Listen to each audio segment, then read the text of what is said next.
All right, welcome back. I'm Lee. I'm Rob. And we're the China Literature Podcast. Or this is. We're not, actually, we personally. Are. We're it. There's nothing else. We need like a propaganda banner. One of those great Chinese propaganda banners. I bet Roy could get us some. I bet he could. Russian singers. Oh, revolutionary ballet. That'd be amazing. Yeah. China Literature Podcast, revolutionary ballet. I can see a theme song in our future. What are we talking about today? So we've been talking about this for a while, you and I, but we're talking about a really weird publishing phenomenon. Yeah. And a question: why was one of the most popular works of literature in the late 19th, early 20th century in China a translation of Uncle Tom's Cabin? Yeah. For those of y'all not aware, Uncle Tom's Cabin, we're referring, of course, to Harriet Beecher Stowe's magnum opus, one of the most translated works of the 19th century. Almost all time, really. But yeah, it was one of the most popular works in Russia, in China, and a ton of other countries. Yeah. It was this publishing phenomenon in the 19th century. Yeah. Actually helped change copyright law in the United States. That's true, yeah. Why Uncle Tom's Cabin? Yeah, and we asked that question to begin with, but that question was more, of all novels, why this? Yeah. So, again, I guess let's put it into perspective. Uncle Tom's Cabin is a story about black slaves and how they're treated in the American South, right? Yes. So a very local, very particular, very historical problem. How is that relevant to China, which at this time had almost no peoples of African descent? Mm-hmm. It had very little, if any, slavery. And it was at that time struggling with these imperial powers. But China itself was also at the time an imperial power. It's easy to forget that the Qing Dynasty was actually one of the most important imperial powers in the 18th century. Yeah. They conquered all of Xinjiang. Mm. So how is Uncle Tom's Cabin relevant? That's a great question. I'm glad because one of the things that makes it hard, no, seriously, one of the things talking about China, when we start talking about colonial power, specifically post-colonialism, and the ideologies and the critical theories that spring up around that, is that China occupies this weird space in between all of them. Like, by the mid-19th century, after the Opium Wars have finished with England, there are zones of demarcation in Chinese ports that are controlled by foreign powers. And eventually Manchuria itself, northern parts of China, will be given away as well. And fought over continually for decades to come. And the Chinese would point out, of course, Taiwan was taken in 1895, though I think a lot of Taiwanese people would see it differently. Yeah. So you have this massive territory that's being carved up in certain places, and yet, at the same time, it is itself carving out its own zones of control, and always has been. If you read Tang and Song poetry, for example, which of course the listener does. Absolutely. I'm sure right now you've got a dog-eared copy sitting on your coffee table of the 300 poems of the Tang. But there are tons of poems in that era as well about border areas, marching with armies into and around border areas. Bian Sai, I believe. Yeah. Bian Sai Shi. So, given this sort of weird history, what is it that a Chinese reader, or specifically a Chinese intellectual, would have seen in a novel like Uncle Tom's Cabin? And you actually bring up a great point. You said Chinese reader or Chinese intellectual. We should remind the listener that at this point, Chinese intellectuals, the only Chinese readers, are still largely this very upper crust elite intellectual class. They are still reading in Wenyanwen, which would be translated. Doesn't really have a translate. Classical language, Classical maybe? Chinese, yes. It's their version of Latin. Yeah. Until Latin was taken over by colloquial vernacular languages. But Uncle Tom's Cabin is itself translated into vernacular, or not completely, to Wenyanwen. And I think that's an interesting point. What does it mean to translate Uncle Tom's Cabin, this novel about slaves in the American South, into the language of Li Bai, Du Fu, and Wang Wei? What does that do? How is that even possible, really. And it's interesting because it helps us answer the question a little better, why Uncle Tom's Cabin? Yeah. Because it forces us to ask the question, well, who was the audience? Hmm. Certainly not the everyday reader, because the everyday reader who reads vernacular Chinese would have been reading the only things available in vernacular Chinese, which were pulp fiction, pocketbook romance kinds of things, kung fu stories, pornography, that kind of thing. Yeah. But certainly not literature. So the translator Lin Shu is not writing for the everyday person in the street. And I think that it's important. That's a great point. He is trying to.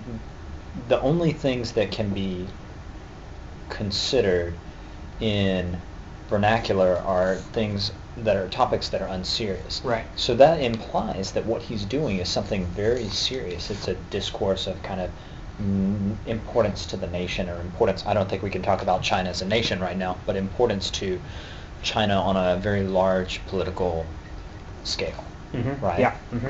Yeah. And in fact, one of the concerns in the introduction and preface of Lin Shu's translation and in the conclusion is how the novel will or will not wake the reader up to the danger posed to the Chinese nation. When this novel is translated, well, at least when it's published, at least, we're looking at a little bit of separation between the 1882 Chinese Exclusion Act in the U.S., which drastically limited the number of Chinese immigrants who could come in. And one of the reasons they had so many Chinese immigrants was the Transcontinental Railroad, which was finished in the late 1860s, I think 1869. And Chinese laborers formed a huge part of the workforce. Right. They were all Chinese or Irish. Right. And so this after the railroad is finished, and actually even earlier, by about even the 1840s, there's over 20,000 Chinese people in California alone, which at that time was a tenth 1850s. Well, I was reading 1840s or 1850s if you want, but I think 1849 was when the gold rush. The gold rush happened. Right, that would have been a boom. Yeah. And then news got back, and they fairly quickly after that. But newspapers from that period already are talking about we're being overrun by the Celestials. They called them the Celestials. That was the sort of derogatory term. Wow. What a derogatory term. I know, right? I'm not sure. You read that and you think, is that really that bad? Yeah. But I guess it was. Anyway, so there's a huge influx of Chinese people, specifically manual laborers, then some intellectuals as well, although for the most part they're staying in the major urban areas. Right. And so 1882, the Chinese Exclusion Act gets passed. And people back in China, at least those intellectuals who are able to keep up on the news, are livid because they see this as a complete slight to who they are. They're being used for labor. Which it was. Yeah, they're being used for labor and then essentially told to hit the road. Yeah. And I was going to point out, though, before we move on to anything else, they're all aware this is happening, but there's not yet the kind of literature at their disposal, like Chinese literature at their disposal, that they can use to protest this. West, or Europe in particular, had centuries, really, of socially conscious literature that directly addresses a social problem. I mean, that's essentially what Uncle Tom's Cabin is. It's a novel about slaves, period. And I should point out, it's a pretty bad novel. It's not an amazing novel. Yeah, no. I wouldn't recommend that you go and read this now. It is a classic in terms of importance, but sure. So one of the answers to the question why Uncle Tom's Cabin is why a translation at all? Why wouldn't Lin Shu or one of the other major writers of the era just write a novel about how poorly Chinese people are treated? And the answer is no one has written anything really like this in Chinese yet. And so it has to be translated. And it has to be brought in. The idea has to be translated. The idea itself has to be translated. The idea that literature can be used to shape social consciousness directly. You know, when we read Du Fu and Li Bai, for example, the two great Qing Dynasty poets in the 8th century AD, a lot of their poems are dealing with a specific violent political upheaval called the Andushan Rebellion, but they do it in very oblique ways. Even someone quote-unquote direct, like Du Fu, is writing poems that you really, if you don't know your history and your culture, you cannot understand. He's responding in a very refined way. Whatever else it may be, Uncle Tom's Cabin is not refined. No. And other things like Victor Hugo's Les Miserables or Émile Zola. Though Victor Hugo was a much better writer. Oh, absolutely. But what I was getting at was more that these are novels that put the problem right in your face. So by refined, you mean kind of like, almost like, it's kind of like under layers and layers of... Yeah. Okay. You have to really read and think and ponder in order to really get that Du Fu was furious at something. Right. Okay. Not always, but for the most part. Okay. And in fiction, absolutely. And so you have Wine Cold First because it's this novel that they can import and use to speak to something they feel is true, which is, according to Lin Shu, that the Chinese themselves are becoming enslaved. They are becoming the same kinds of slaves that existed in the Virginia and the southern colonies in the U.S. Can I push back against that a little? Mm-hmm. So I'm kind of wondering, I think your idea is great, but I'm kind of wondering, would it be possible for like a Lin Shu to write about what's happening to the Chinese in America at all? Because so few Chinese intellectuals are going over to the railroad to the U.S. Or am I correct in saying that? Well, no, it's true. I think that there's a writing tradition. I mean, well, for example, there are some other novels written in that period that talk about Europe, visiting Europe, but they're written by people who have never been to Europe. Yeah. They're sort of imagining Europe. And you're right in the sense that, I mean, how would Lin Shu really know? But he's got enough news reports, or what he says he has, news reports, to make it at least feasible. But let's say translating this. Okay, we should point out something else about translation. He's translating this, but Lin Shu does not speak English. No, this is a fascinating. If you ever want to read a really fascinating book on this period, Lin Shu Incorporated by Michael Gibbs Hill, was written in, I think, 2012. Yeah. Is about Lin Shu translated, I don't even know, 60, 70 something novels, and he only spoke Chinese, no foreign languages. He spoke, I guess he was from Fujian, so he spoke Minanyu, and then he spoke the Guanhua, what has become sort of Beifanghua today, or Putonghua. Yeah, the sort of very common vernacular. Yeah. He would use tandem translators, so he'd have somebody who did speak the language, and that person would just more or less tell him what was going on, give him a vague idea, and then he went to classical Chinese. Yeah. Interesting is the guy who actually did speak English went to an American university, a religious university in Shanghai, I believe. Yeah. So he is plugged in to some of this stuff. So he would have had a fountain of information coming from him, but it's not clear. We don't have that much information on this guy, I don't think. No, we don't. And so, first of all, why Uncle Tom's Cabin? Because it represents for Lin Shu what is a dramatic social problem that needs to be addressed, but he doesn't have the language to address it, the literary language to address it. 2, he does have knowledge of classical Chinese, so he might not have the ability to create a story like this, but he certainly has the knowledge of the intellectual language of the day to translate it. So he's using what he's got, which is his knowledge of classical Chinese.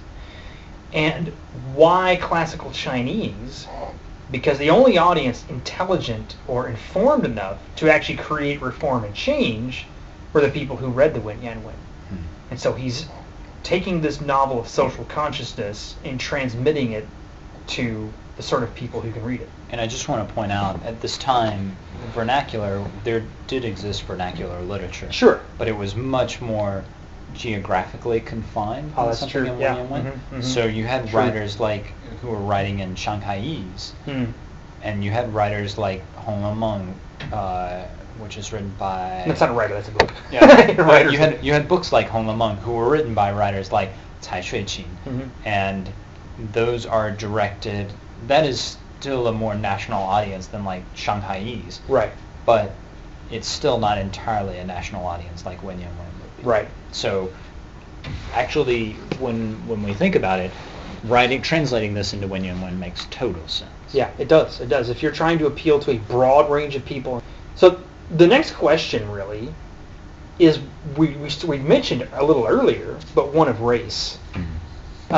Because you got, fair enough, the book is one that deals with the social problem directly, but this is an awfully local problem. Local in what sense? Local in the sense that what it deals with the slave trade from Africa. These are people who are forced workers in colonies that are themselves not even owned by the natives who came from there. And the people translating this book are not themselves forced laborers, although Lin Shu is hoping to bring awareness to what he views as forced laborers in the United States. But the people who are reading this are about as far detached as you could get. Upper crust of Chinese upper society. crust. They weren't dragged from their home villages and stuck on boats for months at a time. Although I believe Lin Shu did not pass his imperial exam, so he was denied a position in the bureaucracy. But that just means he's the upper crust. He's the lower upper crust. Yeah, exactly. The lower upper class. I think race is a really interesting topic in this text. Now, we didn't read the entire translation because it's pretty painful. It's very painful to read this translation.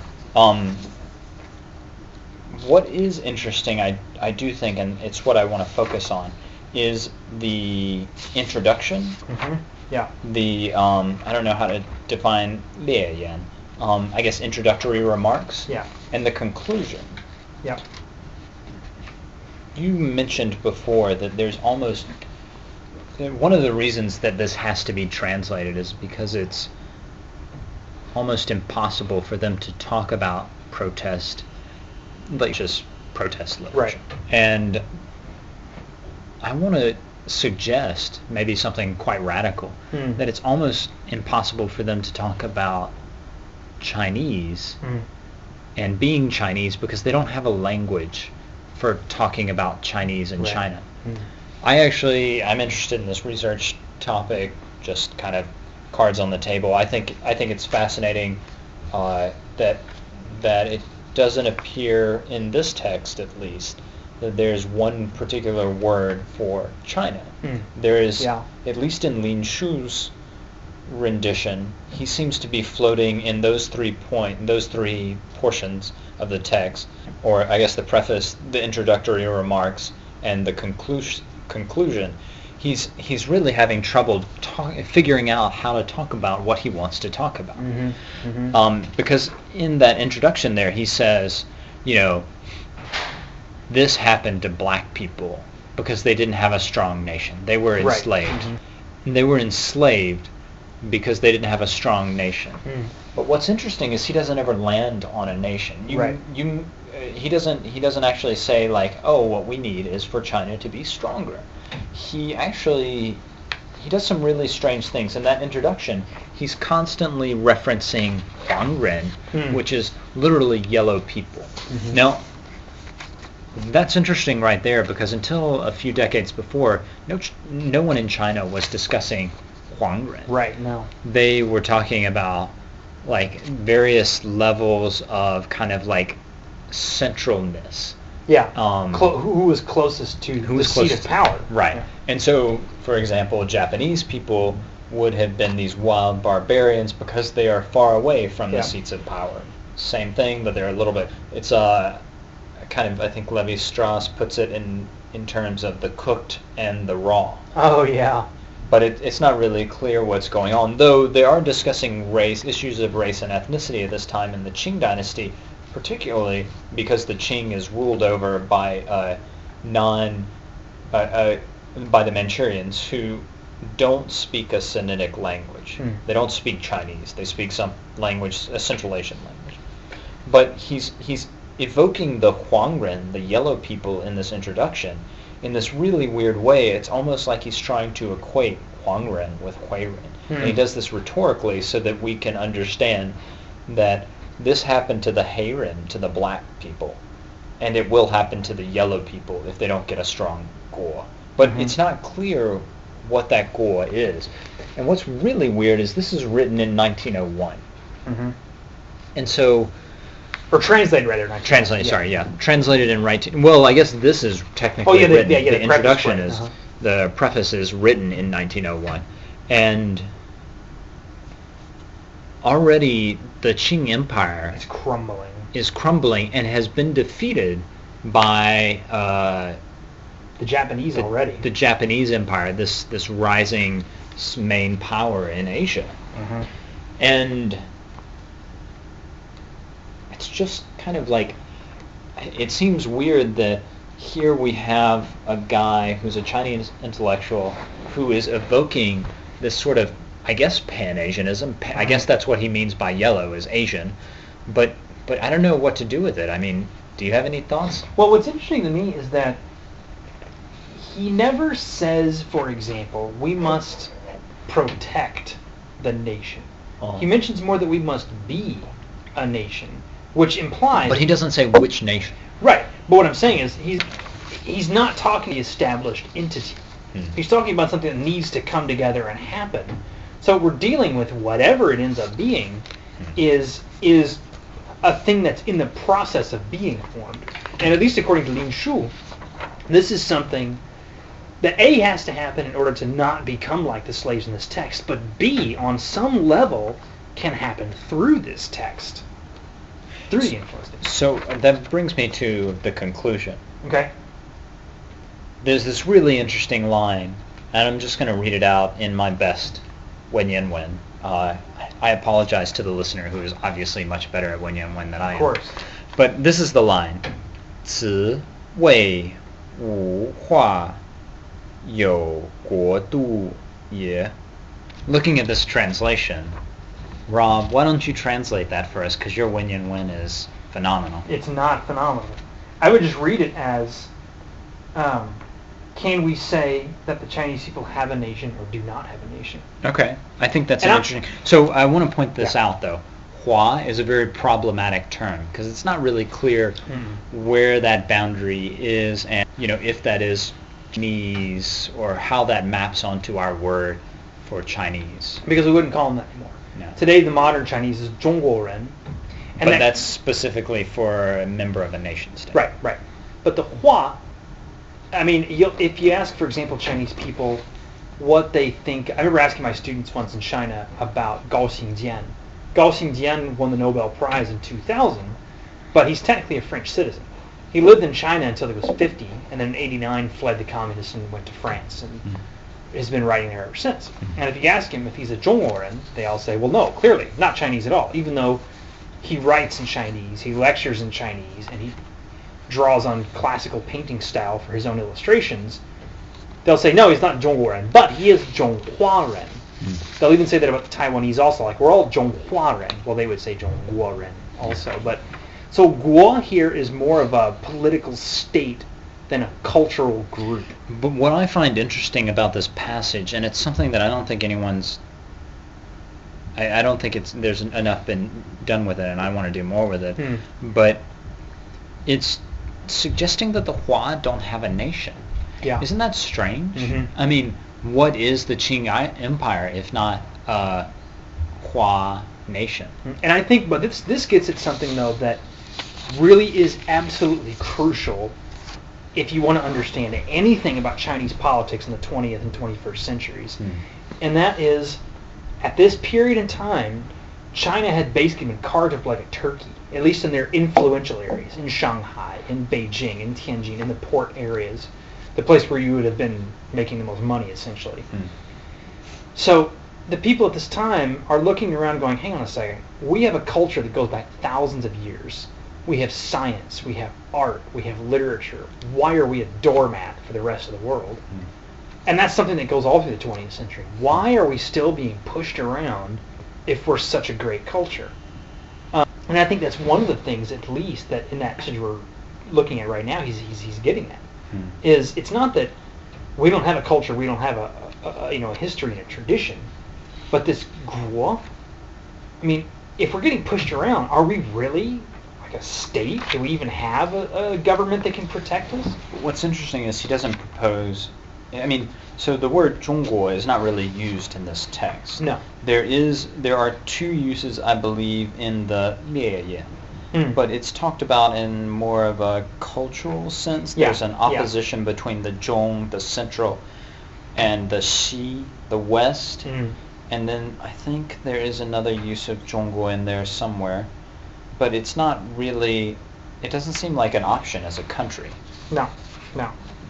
And again, this is one of the things that makes the late Qing so fascinating, is because a lot of the terms that we use to describe political entities did not yet exist. Like, they're forming them. They're forming a conception of them in the late 19th, early 20th century in China. And it's like you said earlier, to be a state would have meant simply being near to the emperor and the powerful. It wasn't something necessarily defined by borders, because the borders were porous through most of Chinese history. Through most history, actually. Yeah, true. I mean, in Thailand, there's an interesting word called Siam map that talks about this. Yeah, we've talked about that before, actually. It doesn't get talked about enough, though. Yeah, I know. I totally agree. No, but so I think that's an interesting thing in this period, because when we ask, what's a country, we have a little bit, since roughly Kant, we have a little more clearly defined notion of what a political state is, what a country is. But the Chinese are having to ask this question in the face of occupation and their own cultural sort of demise, which Lu Xun will address. Yes. So things as Huangren, as Huaren, but he doesn't ever go to Zhongguoren. No, he never does. I think that says a little bit about kind of the state of things. Well, and it's interesting too to think about that becoming a shift in the thinking. Because to say Zhongguoren as a primary identifier is to identify yourself with something you can draw on a map. I am Zhongguoren because I am from this area drawn out on a map here. This makes me Zhongguoren. Whereas Zhonghuaren, well, you could be Zhonghuaren even if you are a citizen of France. Right. Yeah, I think I like this discussion. I think this is something we need to do more. I agree. I think, well, and for the listener especially, if you are the sort of person who reads much news on China, it's absolutely crucial that in your mind you make a distinction between Zhonghua and Zhongguo, because modern Chinese don't necessarily do that, at least not in the writing, the news. Yeah. But if pressed, they have to. Because someone like, for example, like I mentioned earlier, Gao Xingjian, who writes in Chinese and writes about life in China, well, how would you talk about that person? He's not a citizen, but he is. I just want to point something out. Lin Shu never uses the term Zhonghua. He uses the term Huaren. Huaren, yeah, thank you. Yeah, he never actually says Zhonghua. Yeah. And I'm a little concerned that Zhonghua is something that comes as a mixture of Zhongguo and Hua. You could be right. Yeah, I don't know that, though. No, you could be definitely right. But pay attention to the difference, though, when you're reading the news between what Chinese commentators mean by Chinese. Do not assume that it simply means everyone who can read Li Bai, for example, or everyone who speaks Chinese. It's a far more flexible term than that. It has to be. So that'll wrap it up for us. I think it would simply be that this is an interesting example of a writer in the late Qing, in the late 19th century, early 20th, who understands his own culture, but yet lacks the literary devices to express what he wants to express. Can I put it a different way? Please. So that wasn't very good. I think he understands. I think he knows what he wants to say.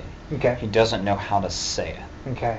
He's struggling for this socially conscious protest literature that there is no tradition of really in China. He's struggling for a way to talk about his identity. Right. And there's very little tradition of talking about identity in terms that it's being forced upon, in the terms that are being forced upon him, I would say. this sense of the nation state, Mhm. this expectation of Chineseness that I think is going on there. Yep, I would agree. I think that says it pretty well. So with that, I'm Rob, And I'm Lee. and we'll see you next time. This is the China Literature Podcast.